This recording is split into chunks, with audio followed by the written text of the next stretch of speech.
It's your contrarian soul guide, Dawn, and you're listening to Sovereignty Rising, the space where we unlearn the fear and reclaim the flame. Let's be honest, you're exhausted, and it's not just your schedule. You're tired from carrying things you were never meant to hold.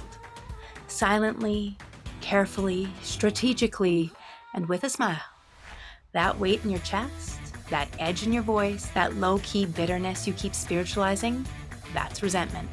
And it's not your flaw, it's your signal. Today we're talking about what happens when we abandon ourselves so often. We start to grieve the version of us that keeps disappearing. This is your permission slip to finally put it down. Welcome to Sovereignty Rising. Ditch the fear, embrace your flame. I'm Dawn Elgin, contrarian soul guide, visionary mystic, and creatrix of practical spiritualism.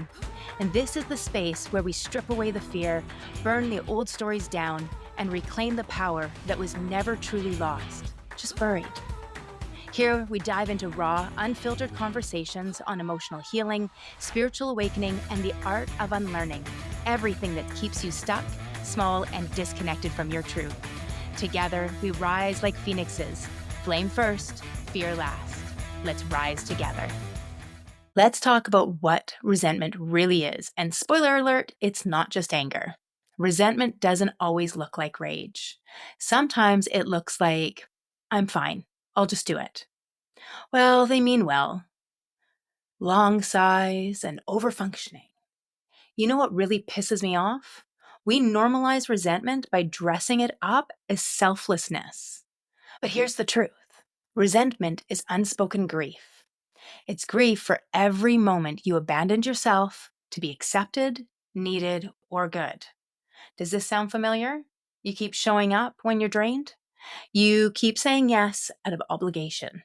And the fact is, your body, your nervous system is done.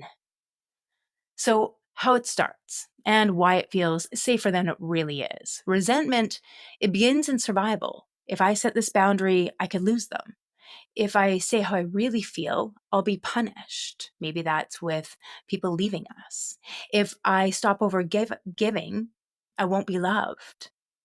So we suppress, we perform, we shapeshift. And for a while, it works. You're needed, you're praised, and you're useful. But underneath, you're disappearing. You're leaking energy. You're trading truth for comfort. And it's costing you your freedom. One of my spiritual mentors is Carolyn Mace.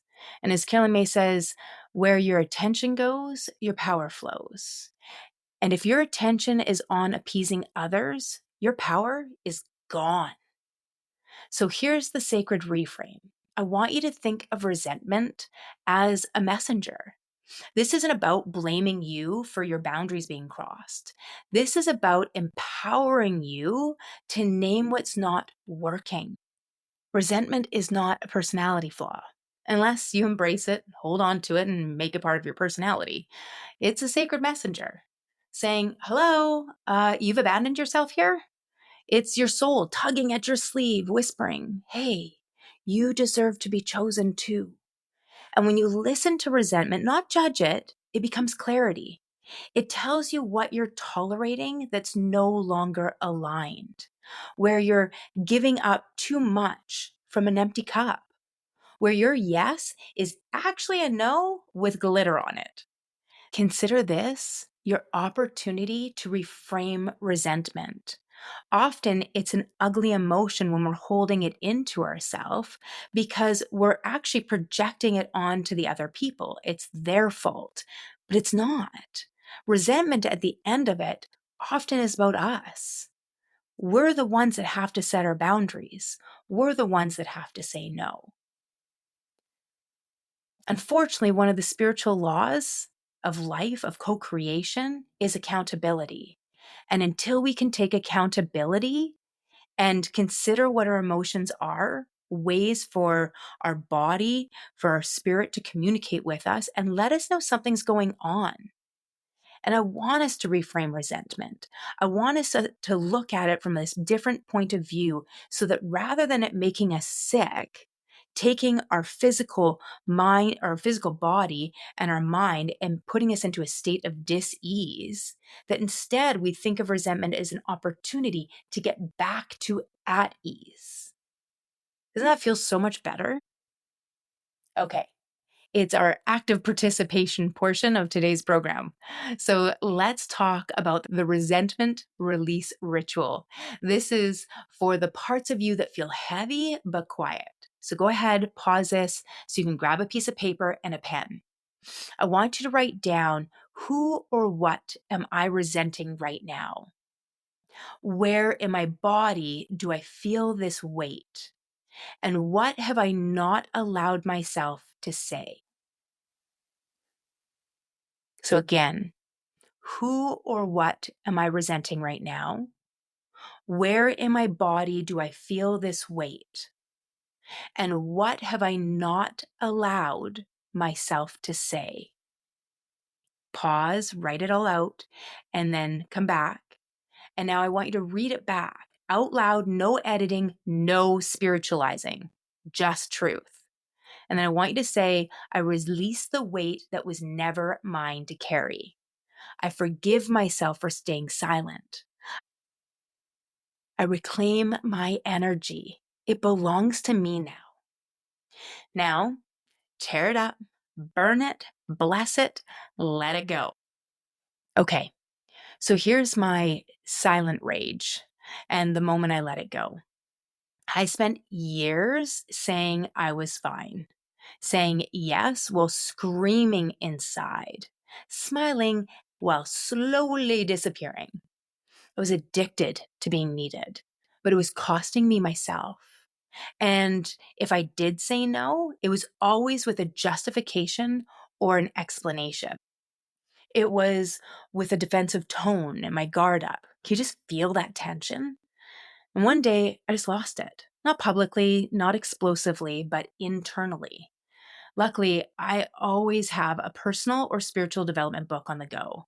And I believe this one was Loving What Is by Byron Katie. And she spoke of there being 3 businesses in this world: my business, other people's business, and God's business. And we can't be in our business and somebody else's business at the same time. So every time we get into somebody else's business, you know what you should do, or God's business, life shouldn't be like this. We have to abandon ourselves to do it. I can't have tea at your house and be in my own home at the exact same time. And really, that hit home for me. I realized I was grieving a version of me who kept betraying herself and abandoning herself to be quote unquote good. And that day I stopped. I stopped saving people. I stopped explaining myself. I stopped performing. Don't get me wrong, it took me time to reprogram, but not nearly as much as you might think. And staying present, I made little shifts. And in that space that I opened up, I found myself again.